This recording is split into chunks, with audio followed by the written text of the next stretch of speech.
Hello students, this is chapter 7 linear inequalities and exercise 6.1। देखिए जो exercise 6.1 है ये बहुत सिंपल एक्सरसाइज है। इसमें बस आपको कुछ बेसिक्स इसके जो रूल है उनको याद रखना है। देखिए किसी भी आप इनइक्वालिटीज़ में दोनों साइड में आप कोई सेम नंबर को ऐड कर सकते हैं एंड सेम नंबर माइनस कर सकते हैं।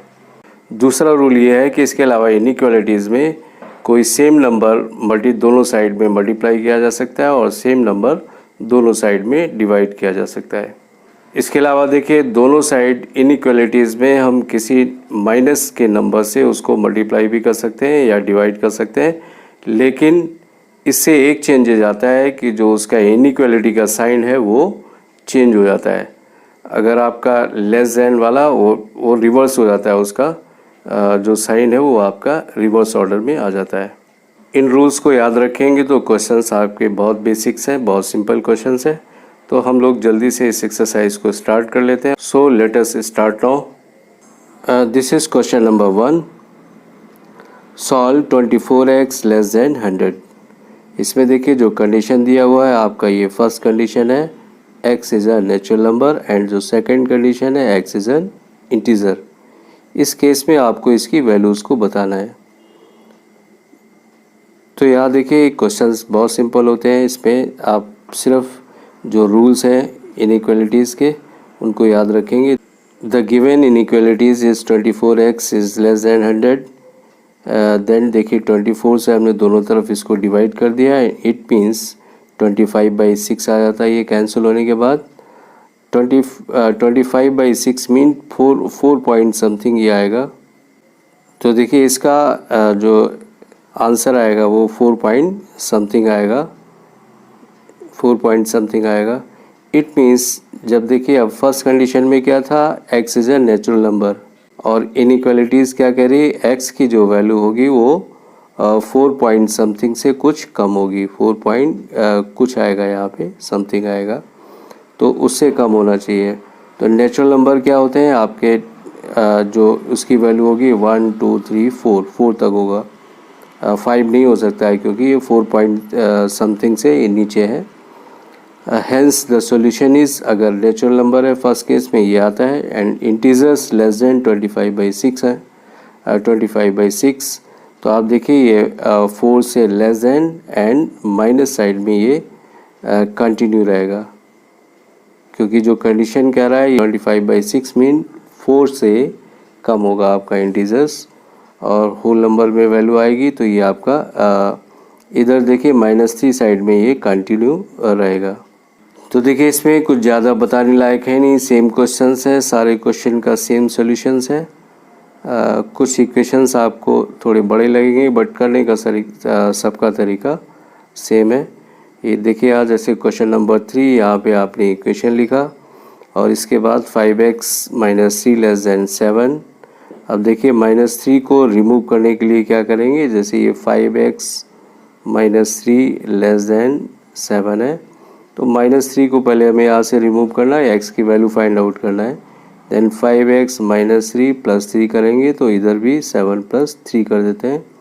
ये इधर से देखिए कैंसिल हो जाता है। अब यहाँ देखिए इसके बाद क्या आता है, 5x इज़ लेस देन 10 आ जाता है। अब इस इनइक्वालिटीज़ को दोनों साइड हम 5 से डिवाइड कर देते हैं, डिवाइडेड बाई 5। ये 5 से 5 कैंसिल होता है, x इज़ लेस देन 2। तो ये हमारा x इज़ लेस देन 2 आता है। When x is a integer तब आप इसकी वैल्यू क्या होगी, -4 से लेके 1 के नीचे -4 एंड इधर ये कंटिन्यू रहता है। When x is a real number, when x is a real number then solution of the given inequalities are given by x is less than 2, that is all the real numbers x which are less than 2।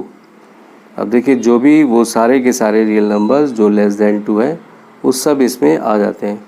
तो देखिए इसको हम इस तरह से भी लिख सकते हैं, ये -∞ से लेके ये जो आपकी वैल्यू आ रही है -∞ से लेके 2 तक आ रही है। सिमिलरली क्वेश्चन नंबर 11, इस क्वेश्चन नंबर 11 में भी आप देखते हैं इनइक्वालिटीज़ इस फॉर्म में दी है, जस्ट लाइक ये इक्वेशन आपने छोटी क्लास में सॉल्व किए हैं उसी तरह से ही बस इनके इनइक्वालिटीज़ के रूल को ध्यान रखना है। यहाँ देखिए इस इनइक्वालिटीज़ में क्रॉस मल्टीप्लाई करने के बाद ये सॉल्व होता रहेगा क्वेश्चन, और सॉल्व होने के बाद आपका जो इनइक्वालिटीज़ आती है x is less than equal to 2 ये आता है। इट मीन्स देखिए इसका लिखने का तरीका क्या है, when x is less than equal to 2 तो 2 से कम नंबर इन्फिनिटी तक जाएगा आपका, ये इन्फिनिटी तक चलेगा और यहाँ पे एक सर्कुलर ब्रैकेट होगा। बट यहाँ पे क्योंकि ये वैल्यू 2 के इक्वल भी है इसलिए यहाँ पे ये क्लोज हो जाता है, क्लोज ब्रैकेट एंड इधर ओपन ब्रैकेट होगा। नो क्वेश्चन नंबर 17 से देखिए थोड़ा सा चेंज हो रहा है questions. Solve the given inequality and show the graph of the solutions on the number line. ये आपकी इनइक्वालिटी दी है, पहले तो इसको सॉल्व करते हैं और इनइक्वालिटी को जब हम सॉल्व करते हैं तो वैल्यू हमें मिल जाती है x इज़ लेस दैन 3। अब देखिए इसको सिंपल सा नंबर लाइन पे शो करना है।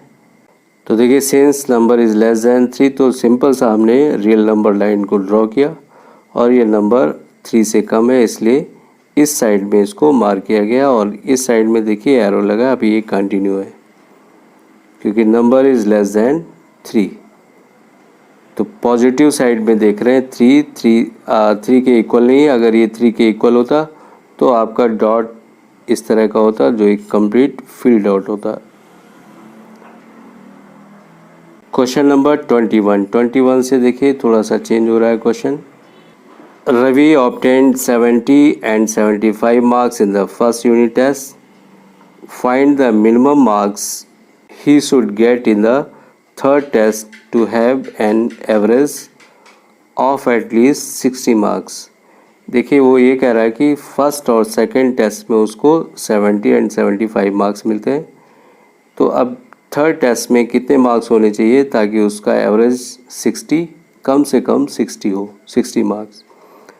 तो देखिए एट लीस्ट में एट लीस्ट 60, कम से कम 60 से कम नहीं, ज़्यादा हो सकते हैं कम नहीं, तो ज़्यादा हो सकते हैं इसलिए देखिए यहाँ पे हमने इसको इस तरह से लिखा, फर्स्ट यूनिट टेस्ट के मार्क्स, सेकंड यूनिट टेस्ट के मार्क्स और जो थर्ड यूनिट टेस्ट के मार्क्स हैं इसको हमने x एज्यूम कर लिया। और इसके बाद जब एवरेज कैसे निकालते हैं, यानी 3 से हमें डिवाइड करना है, 3 नंबर्स हैं इसलिए 3 से डिवाइड करना है। अब देखिए यहाँ पे एटलीस्ट हमने अपने इंट्रो वाले वीडियो में आपको अच्छी तरह से बताया हुआ है, एटलीस्ट एट मोस्ट इसकी जब इस तरह की लैंग्वेज आती तो हम किस तरह के साइन लाते हैं। तो यहाँ देखिए एटलीस्ट है इसलिए ग्रेटर दैन इक्वल टू 60 से ज़्यादा आ सकता है बट कम नहीं आना चाहिए, इक्वल टू 60 और ग्रेटर दैन 60। सो देखिए इसके बाद इनइक्वालिटीज़ को सॉल्व करना है और ये आपका आंसर आ जाता है। मिनिमम 35 मार्क्स आने चाहिए उसके 60% मार्क्स लाने के लिए, कम से कम 60% मार्क्स लाने के लिए उसके मिनिमम मार्क्स 35 होने चाहिए। ये भी क्वेश्चन देखिए इसी तरह का है, बिल्कुल सेम क्वेश्चन है आपका। यहाँ देखिए 4 एग्जामिनेशन के मार्क्स दिए थे, लिख देते हैं। 5वें एग्जामिनेशन का मार्क्स x है एंड जो है उसका एवरेज होगा तो 5 से डिवाइड कर देते हैं। कम से कम 90 मार्क्स इसके आने चाहिए थे। देयरफॉर ये भी क्वेश्चन सेम उसी तरह का कुछ क्वेश्चन हो जाता है। तो देखिए x इज़ ग्रेटर दैन और equal to 82, it means Sunita must obtain greater than और equal to 82 marks in the 5th examination. Now question number 23, find all the odd positive integers both of which are smaller than 10 such that their sum is more than 11। तो यहाँ देखिए let x be the smaller number of 2 consecutive odd positive numbers, let x be the smaller of the 2 consecutive odd positive integers, then the other positive integers क्या होगा x plus 2। देखिए इन दो numbers को assume करने के बाद since both the integers are smaller than 10, ये दोनों इंटीजर्स क्या है 10 से छोटे हैं, तो हमने देखिए स्मॉलर दैन 10 यही कंडीशन लगा दी। एक तो x इज़ लेस दैन 8 आ जाता है और दूसरी कंडीशन ये आ दी थी also the sum of 2 integer is more than 11। तो अब हम इन्हीं दो इंटीजर्स का सम करते हैं। More than 11 means greater than 11, then 2x plus 2 equal to, इनको सॉल्व करते हैं। तो यहाँ पे देखिए एक हमें आंसर मिल जाता है, x इज़ ग्रेटर देन 9/2।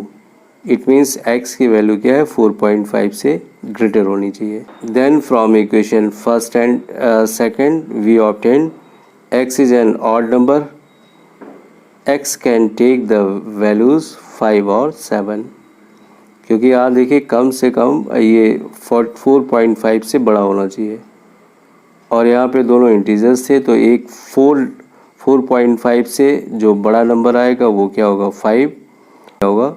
उसके बाद दूसरा ऑड नंबर होगा वो क्या होगा, 7। Thus the required possible pairs are, या तो 5 7 आएगा या फिर 7 9 भी हो सकता है। Now question number 24, find all the pairs of consecutive even positive integer both of which are larger than 5 such that their sum is less than 23। यहाँ भी देखिए let x be the smaller of the two consecutive even positive integer, then the other integer is x plus 2, दूसरा integer x plus 2 हो जाता है। तो देखिए first condition हमारी ये है, x is greater then 5, and जो सेकंड कंडीशन थी, सेकंड कंडीशन ये थी, इसको इनइक्वालिटी में इसको इस कंडीशन को लगाते हैं और इसके बाद जब इसको सॉल्व करते हैं तो ये आ जाता है हमारा x इज़ लेस देन 5, यहाँ पे x इज़ लेस देन 10.5। अब देखिए जो आपका नंबर लाई करेगा वो 5 और 10.5 से कम होगा बट 5 से ज़्यादा होगा। तो हम इनके बीच के इवन नंबर्स को ले लेते हैं। देखिए 6 भी हो सकता है, 8 और 10 ये नंबर्स आपके आ सकते हैं। तो जो पॉसिबल आंसर्स है या तो 6 8 होगा या फिर 8 10 होगा या फिर 10 12 होगा।